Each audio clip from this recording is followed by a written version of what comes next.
I am so grateful to be here. This is more. I said yes to this about 2 weeks ago, and I'm so glad I did because I knew I'd have a great time. And you guys are really kind and nice, and we appreciate you. And God bless you for showing up and paying tribute to the guys that I love so very much, the Beach Boys, who I'd say is the greatest rock and roll band in history. Woo! And today's gonna be good. We'll get some good dirt out of these guys.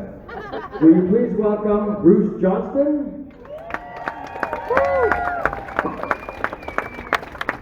And the legendary Michael Edward Love. These guys in their 80s, they barely made it. And Michael's going to be 82 next week, I think. Pretty Vicey. Don't remind him. You should know because his mom and I had a great time in the Hey, Let me, I know we're going to take questions from the audience, which is cool. We'll get to meet everybody, say hi. Let me just first say, and maybe I can speak for all of you, thank you guys for your music. Without Beach Boy music, life would be a mistake before. I mean, I know that you wrote these songs so many years ago, and they had impact then, but it's almost like they're time released or something. Like, we need this music more now than we did even in the 60s. I mean, I always say that, like, there was a time when the whole world wanted to be us, you know, America, and I think it was because the imagery that you portrayed, Mike, in your lyrics, the tableau that you painted with your lyrics about optimism and positivity and good vibrations, and we thank you very much for that. Well, thank you, John. John's been a fan of the Beach Boys since before we met him. Yeah. He told me one time, I'll never forget this story. He would ride his bicycle by my parents' house and look in the window and see gold albums on the wall. That's right. And then he called the police on me, and that was it. No, it's just been to play with you once was the dream come true, and we're getting close to 40 years or something. So it's just, I just can't believe it. It's just the greatest song of my life, and I thank you. Who's up first? All right. First up, we have Tracy. Where are you from, Tracy? Tracy's right there. Oh. What's your, I like that. She made you do the dirty work, huh? Come up here. No, if she knew you were going to be up here, she'd be up here. Oh. Come up. Tracy, come on. Get up here. Right now. Come on, we only have 3 hours for this. Come on, Tracy, let's go. Chuck, what do you have? What's Okay, so this question's for Bruce. Bruce, you've had a remarkable career, an opinion out of the Beach Boys, and you've worked with music's biggest names going back to the late 50s. So, Richie Valens. Yeah, my question is, have you ever considered writing a memoir? Because I think it'd be a fascinating read. I'd rather, and I'm not kidding, I did this twice. I don't want to write one. I'd rather read Mike's. It's fabulous. His book is so wonderful. Yeah. I did write a book. We're going to take a picture with this. So, did you get your answer? I did, yes. Okay, what did you say? No. Mike's book was great, wasn't it? Have you guys read Michael Love's book? Is that, he found me and I got to proofread it twice. And it was like looking at a journal because I was there. You know, and everything's so accurate. It's so, these guys remember every single, you could say, remember this gig back in '86 where they, you know, when, where they played? We do. Where is she? Come here, let's take a selfie real fast because it's not about us, it's about the Beach Boys. Ready? Johnny on the drums, baby. All right. All right. Sorry, Mike. You're right. So, Our next question is from Andrea. You are Andrea, aren't you? Okay, great.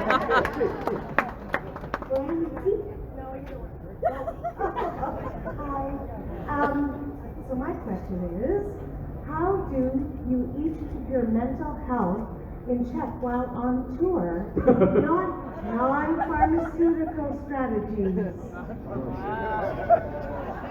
We pay attention to the great vibe in music, and that keeps me pretty stable. Well, a lot of people know that we met Maurice in December of '67, and he taught us TM, Transcendental Meditation. So I've been meditating ever since then. And that keeps you really grounded. If you do it regularly, you're relaxed enough to where you're not drawn towards other modes of relaxation, such as too much alcohol or drugs and all that kind of stuff. Now, many people have chosen those lifestyle choices, but many of them aren't with us anymore. So, I just, every day I do my meditation. I'm very thankful for that. You've always been very health conscious. Always been, get your sleep, you rest, you eat well. Yep. Try to exercise once in a while. Ice cream. I like ice cream. I love coffee ice cream. That's my weakness. Next we have Daniela. Hi Mike, hi Bruce, hi John. Hi. So, you guys have accomplished so much in your career over the last 6 decades. Thank you. Including getting a star on the Hollywood Walk of Fame, which you also have done, a Lifetime Achievement Award at the Grammys, and being inducted into the Rock and Roll Hall of Fame.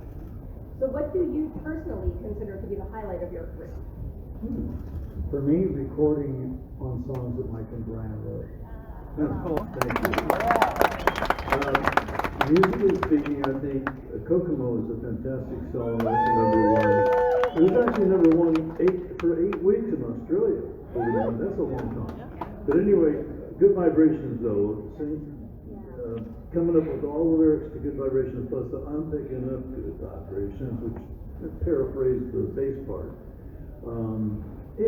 That was pretty special. And when that went to #1 in Great Britain, we were voted the top group in England, #2 being the Mop Tops. So you wrote the lyrics. Did you write the lyrics on the way to the studio in the back of a limo? Okay, yes, I'm guilty of procrastination. Right. I wrote them on the way on the car. I dictated them to my. Hey, can you answer a question for all of us? We all need to know, what the hell does excitations mean? I looked it up. It's not in the dictionary. We made the word up, I think. I think that if you have to ask, you'll never know, John. I'm so sorry, I love you so much. I think if anybody knows what excitations means, it is John. Talk about when you first heard Kokomo with John Phillips and Terry gave it to you. There was missing a chorus, I think, and you added that, right? It was a beautiful melody of the verse, but it didn't have a groove to it. So I came up with Aruba, Jamaica, ooh, I wanna take you for me. Come on, pretty mama, Key Largo, Montego, baby, why don't we go? The Kokomo, Get Their Gas, Take It Slow, that was Terry Melcher came up with that part. I came up with the chorus groove, and that was patterned after an R&B song called Smoky Joe's Cafe. Because that could go, wow, at Smoky Joe's Cafe, Aruba, Jamaica, ooh, same kind of R&B groove. You also came up with hooks from, like, I Get Around. Talk about that a little bit. Yeah. The beginning of I Ground, Brian was writing, he wrote this intro to Get Around. A lot of chicks, little honeys are hanging around, I get around from town to town. And I said, no, let's start it like Barbara Ann starts. Like, Barbara Ann, well, let's go round, get around, I get around. So that became the thing that started the song. That's cool. Yeah. Next we have Michael. Bruce, Mike, Uncle Jesse, what's going on? So my question is, you guys have been at it for 62 years. What aspects of being on the road have gotten easier as time's gone by, and which have gotten harder? Is there anybody not from Boston? I'll say one thing, there's more food available. I honestly think everything is better. When our first soirees out, we'd go to Bakersfield and Fresno, and we'd play on the roof of a radio station on 100-degree weather. But we were in a station wagon with the U-Haul, and we set up and broke down our own equipment. That went out the window as soon as we figured out there was something called roadies. Now we have a fantastic crew, goes in and sets everything for us up. The promoters arrange all kinds of nice food and drinks and everything else like that. And so, and the accommodations are a little bit better than, nothing's wrong with the Holiday Inn, believe me. We stayed in many a Holiday Inn, but, you know, sometimes we get to go to the Ritz-Carlton instead, you know. Or maybe the Norwegian cruise line. Let me say one thing. You know what keeps us musically honest? This guy from Lakeland, Florida, our music director, Scott Totten. Yeah. He's hiding right behind you. Oh my God, he kind of totally. He's our boss on the stage. If you see him frowning, somebody screwed up. Our next question comes from Mary. Hi, this is for both Mike and Bruce. Do you have a favorite or treasured shirt that you have kept throughout the years? And if yes, what colors, patterns does it have, and do you remember where you wore it and obtained it? Sure. Wow. Sure. I just thought I had my teeth, so.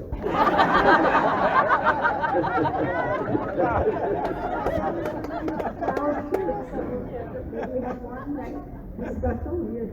Well, we did a more recent incarnation of the striped shirts, and that was really neat.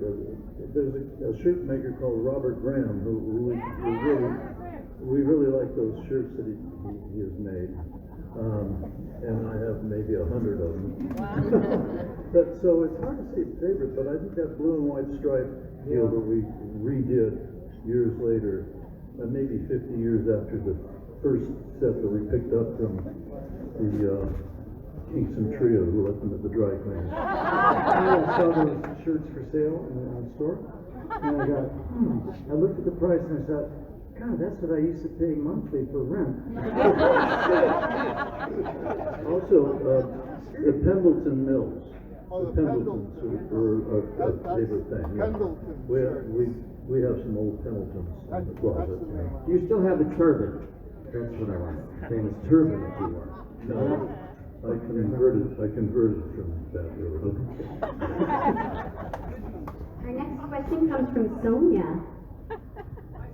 Hello, this is terrible to hear this.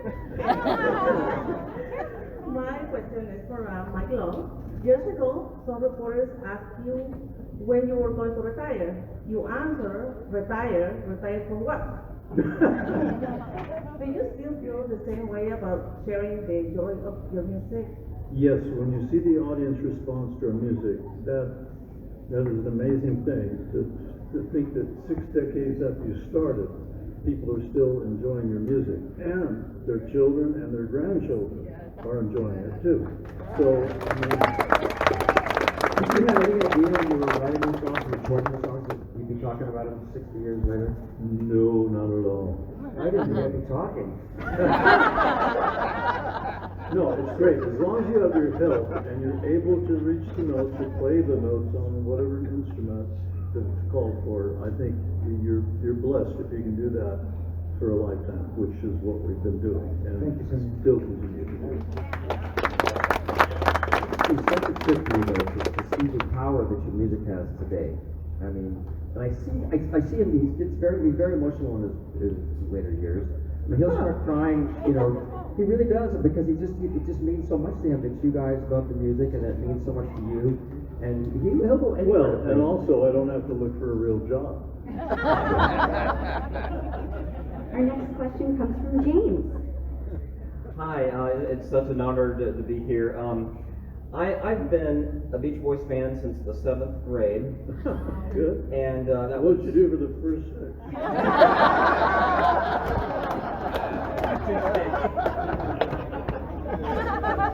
Of course, that was long before I had 4 children and 10 grandchildren. There you go. So it's been, thank you very much.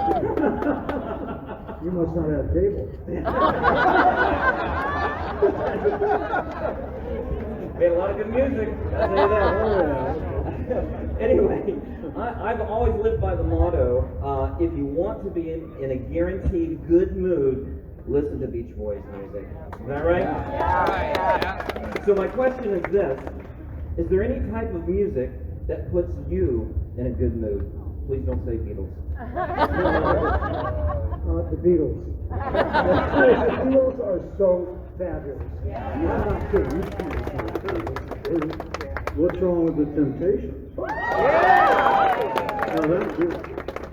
the Beatles and the Beach Boys vied for, #1 on oldies radio all these years. But Motown, in San Diego, California, there's a radio station that plays, all the music of the '60s and stuff. And I checked out their playing list, and I added it up. There were 21 plays a day for the Beach Boys, 19 plays a day for the Beatles, 45 plays a day for Motown. Now, it takes a lot of groups from Motown, the Four Tops, Temptations, Supreme, Marvin Gaye, Stevie Wonder. Yeah, amazing. Like Otis was saying last night, he said, "There's never going to be another Motown," and I believe that. But all kinds of music is what we listen to and what we're inspired by, except for one. My mom used to wake us up to go to school with her opera music. That was traumatic. Bruce, talk about didn't the Beatles, didn't they play Sgt. Pepper's? They came up to your room and... I had this really, I had a week off, and I thought, God, I should go to Eddie. And so I took 2 copies of Mama, of course, it's the best sound of Pet Sounds. I took 2 copies of vinyl over there, and I wound up via Keith Moon having John Paul come to my hotel room, and they wanted to hear Pet Sounds at like 1 in the morning. And it was so cool. I played it for them. They wanted to hear, Pet Sounds is 36 minutes long. Okay, so I played it for them again, and then I heard back, and they were really cool, really cool. And I heard back later from them, a couple of people, that the vibe of Wouldn't It Be Nice is what they tried to put into their Revolver album for Here, There, and Everywhere. Oh, that's a really good answer. Our next question comes from David.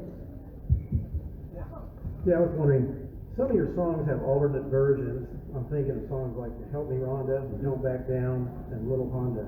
How do you determine which version you release, and do you ever perform the alternate versions in concert? In the case of Help Me Rhonda, we just thought we could do a little bit more with it.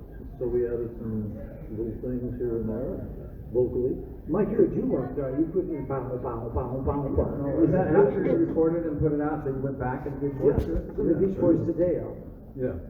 Yeah, so we just enhanced it a little bit and to make it a single record. And enhanced it all the way to #1, Mike. Yeah, and that came from my high school experience, when I got put down a lot.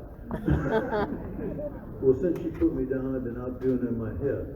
The guys in the track team would say, "I'm going to do you in," and I won't finish the statement. But yeah, so I got that vernacular from high school. You're an underrated songwriter, lyric writer. You really are. Sometimes I just asked him back there what he'd been writing lately. He just rattled off some really cool Chuck Berry kind of tune that was incredible. Yeah, it wasn't Chuck Berry, it was me, and it was a song I can't. You can't say it tonight, though, but we'll do it. Well, I gotta say something about Mike's writing. I learned a lot watching Mike and Brian write. It really inspired me. And for me, the greatest Beach Boy recording, I know you probably disagree, is The Warmth of the Sun. That is the recording. That is the song. It's everything. The whole life. You guys know the story about Warmth of the Sun? No. What's that about? Brian, I was staying over to Brian's house. He'd rented a house to get away from his father, who was really oppressive. And he'd rented a house, and I went to hang out with him and stayed the night. And it was like 1 or 2 in the morning, and he was playing this melody, and I came up with these words. I've just had an incident where this girl supposedly cared about you, but no longer felt the same way. So it found its way into the words. and the feeling of the song was mystical to me, and the only thing I could think of lyrically to go with it was the loss of a love.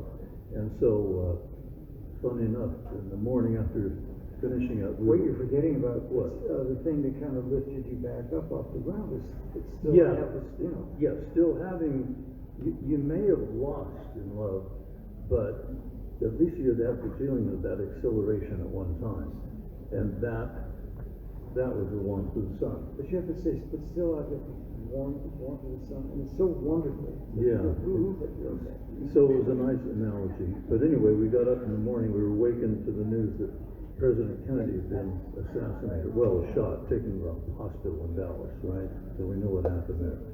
So it was weird. So we didn't record it or change the words or anything to conform to that event, but we did record it on, I think, January 1. I think our musical director knows every date and every But you day. had that feeling of loss and melancholy going into the studio, and you could hear it on that record. And the mood of it and the feeling of it is really emotional. Our next question comes from Andrew. Hi. People always talk about Pet Sounds, and that is a great album, of course.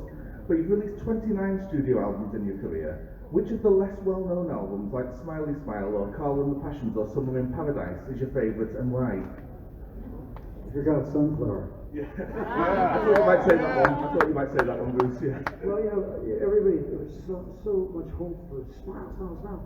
So we did kind of an abridged version. It's really good, called Smiley Smile. And you should check that out too. And then Brian eventually finished Smile, you know, a few years ago, and got a Grammy in the historical category for that. But, me, I'll just say Sunflower. Yeah, good choice. When somebody asks me what's my favorite song, I say, I'll have to ask my accountant. I know, it's a bratty thing to say, but it's called a joke. Hey, Bruce, did you guys record some of Sunflower at Maryland and Brian's house up in that studio, that weird studio? Pretty much all of it. Did you really? Forever and everything was recorded there? Forever, oh my God, Remember Dennis doing it. Wilson, bless him for writing that song, and you for recording it. Trevor is so cool. Yeah. I remember doing wind chimes, that was cool. And did you, Mike, is it true you saw, you know, they had a recording studio and they had this bookshelf that you would push, like a secret bookshelf you would push like on Young Frankenstein or something. And you go through and you go in the studio. But wasn't there a thing of wild honey there that you saw? Oh, the window. There's a stained glass window that Marilyn has stashed somewhere, I don't know where. Bosquet has one too, confidently. Anyway, yeah, I walked into the kitchen and I opened the cupboard and Brian had bought a place called the Radiant Radish, which was a health food store. And I opened up the cupboard and there was this jar of wild honey. That's a great title for a song. So I went and wrote the words to it about a guy who's in love with this girl and, you know, he's all about her. And, yeah. Okay. Right here, wild honey. How about that? Next up, we have American flavor, Andrew. Okay, guys, we're going to get cruise specific on this one. It's a two-part question, and John, I'm sure the audience would love to hear you chime in also. So, guys, think back to last year. What were your favorite parts of last year's cruise, and what are you enjoying about this year's cruise? Well, for me, I didn't have to tip till the end of the cruise. We just spent some time at the villas over at the cave that we got off the ship on. I was amazed how really nice they were. That was special. We didn't do that last year. So I think this cruise last year was great. This is even better. Yeah. I don't know that we're spending time, because we're on the road a lot, I'm in and out and stuff, but all our families are here this time, and to see the kids and the grandkids, and that's been really special for our family. A lot of kids. Our next question comes from Kathy. We have seen over 100 concerts. Wow. And my question to you is, Any Beach Boys ones? I need a coupon like car washes. with all the distractions from the audience, how do you keep it together while you're on stage? Well, we have a set list that we figure out that based on, the tempos of the songs and the subject matter. I like to start retro myself, like with the surfing songs and stuff like that. And then move into the Surfer Girl and then the car songs. It's kind of, we try to keep it thematic, and then we do a few Pet Sound songs together ordinarily. Gotta Love Knows, Sweet John B, wouldn't it be nice? And so, and we save a couple of very upbeat ones for the last, because we want everybody to go home thinking fun. But I think you were saying like the distractions. I feel what I see on the stage is that the audience is never a distraction. They help give us so much energy and Yeah. keep the show going. Do you happen to ever think that you are actually our show? Yeah. You are. I mean, when we get grooving and ready to rock. If we were playing in a vacuum, it'd be really boring, but it makes it really, they'll become alive because everybody's participating and appreciating. I mean, it doesn't have to be jumping up and down, but it's just the fact that they're enjoying and participating and singing along or clapping. I know they don't like beach balls thrown around because the beach balls, it's a microphone. Talk about stuff. Did you ever get nervous performing and looking down and seeing someone in the audience? I know you've had some pretty famous people sitting in your audience over the years, and with Brando and Paris. Well, yeah, in Paris, the curtain opened for our show in Paris. We did a UNICEF show, and the front row was Maharishi and George Harrison and let's see, I think Brando was on the show.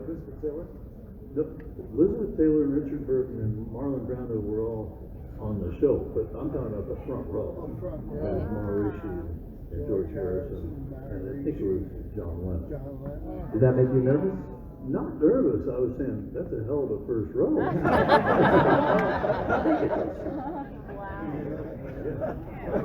The next question comes from Laura. Hi. Mine is about favorites. I have 5 boys and 11 grandchildren. And of course, my favorite one is the blue-haired Beach Boys one, but he's the one here with me today. Very good.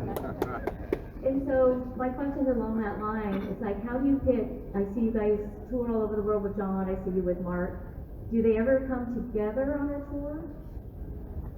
They sure did this time. I asked the question before that happened. So I made it into a happening. Yeah, you manifested. I love it when Mark's out here because I don't have to do as much work. The two of them together, there's no more charisma available. He's so noisy on stage, you can't hear him sing flat. It's perfect.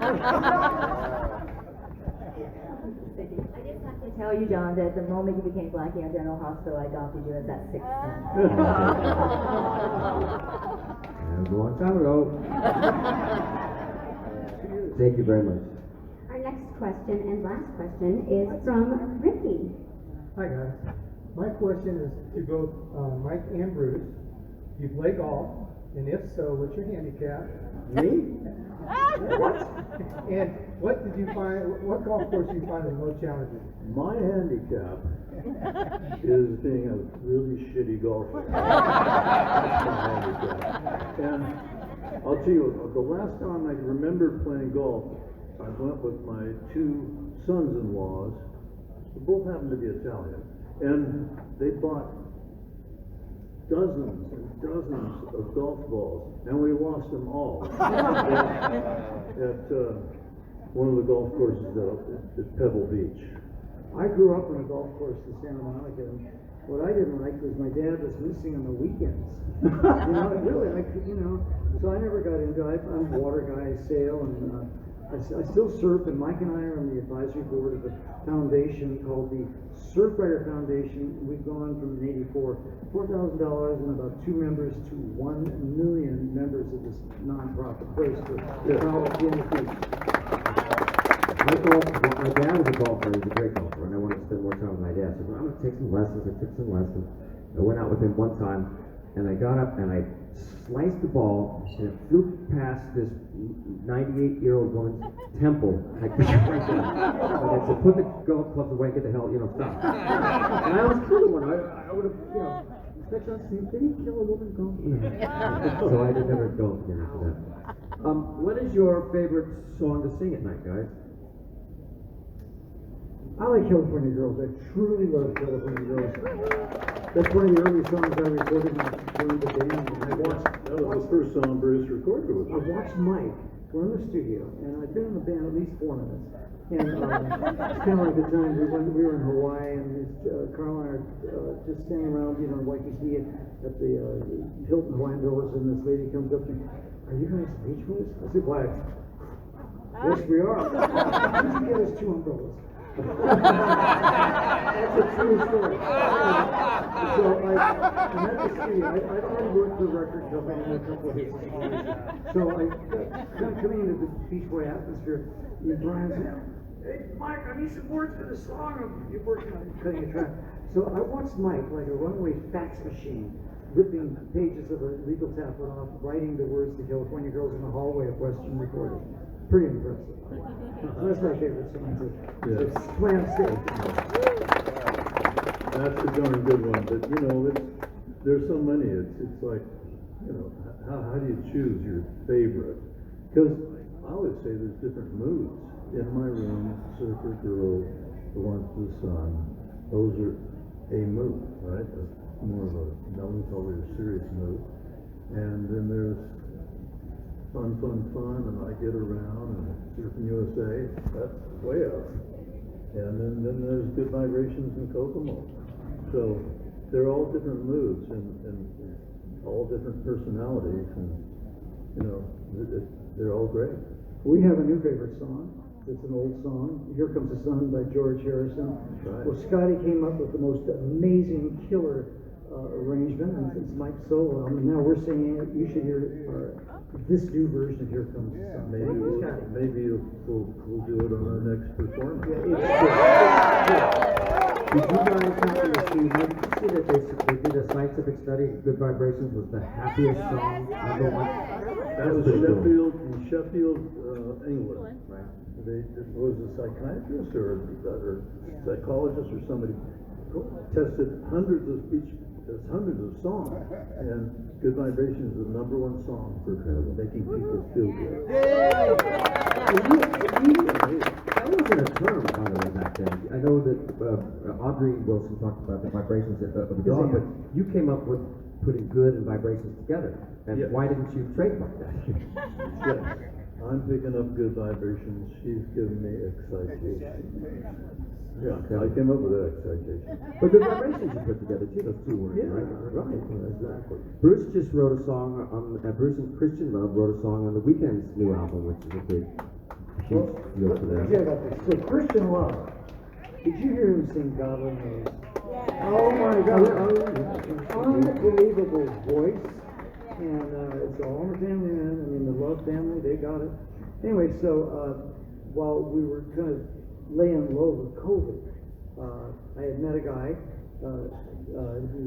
his thing is called Skrillex. He's a DJ, makes $30 million a year, 30 years old. Anyway, so through him, I got a chance to hook up to the Weeknd, and so Christian and I were writing this song. We started recording it, and so he heard it. He said, "I want to write it with you." So it's called "Here We Go Again," and he's writing it. The song is basically about the Weeknd. He's 30 years old. He's single, and he's dating Brad Pitt's ex-wife, the movie star. And so the idea is we're singing about suggesting that he get a prenup. It's great. And you guys all know the most ironic thing in the planet that he wrote "I Write the Songs for Barry Manilow." Stories, 2 stories. Beach Boy story. I remember when we were at New Jersey, and the guy from Philadelphia, he's a promo guy, local guy, came out to the Asbury Park, and he said, "You guys, you can't just sing God Only Knows." Why? Well, because radio won't play it because of the word God. You got to flip it over to Wouldn't It Be Nice? Okay, fine. So years later, not too many, Barry records the recording that I produced with David Cassidy, and I write the songs. And so he made a beautiful recording. And I thought, I thought, God only knows, oh my God. So I didn't tell him what the song was really about. The song, so I wrote the lyrics and the music, and basically I write the songs as an interview of God. It's like, hey God, tell me about yourself. Well, I've been alive forever. I wrote the very first song, I put the words and melodies together on music, and I write the song. Hey, so what do you do all week? Well, I write the songs, make the whole world sing. I never told Bear other than, that's not spirit of music, because I know he'd be so excited and happy with a blog. Yeah, so that's, isn't that some of the very spiritual origin for that song? He got a Grammy for it, which is great. Thank you, my turn. Long before me. What do you guys, we're playing tomorrow night, I guess, at 6 o'clock. Is there any, what song you might want to hear tomorrow night that you haven't heard play on? Summer in Paradise. Summer in Paradise? All I want to do. Add Was some that- music. What was that? Farmer Dog. Scott's having a heart attack right now. Stay shut up. Let's try one of those. Okay, we need to do Warm for the Sun, and we need to do Here Comes the Sun. Did someone say it all together? Let's come in that one, Scott. Okay, say it on Sailor. We can We'll do a longer show tomorrow. We can do that. We should, I always say that you guys should get like a wheel, you know, this big just spin. We do forever. Dennis, that's his home run song, and Johnny is recording of it. It's so cool. You're invited to sing it. Well, let me just say to you guys again, from all of us, thank you so very much for the music that is so needed in the world today. Thank you, John. Thank you for being on the cruise. God bless you guys, and we'll see you tomorrow at 6 o'clock later on the stage. Let me say one last thing. Go ahead, Bruce. There is a rock and bop and tenor sax man right here. All right. He played it. Thank you. Thanks, Bruce. Play while we're singing. Thank you, Bruce. Ladies and gentlemen, the Beach Boys! All right, bring the time right now. Thank you for supporting the Queen, 6 down, the Beach Boys.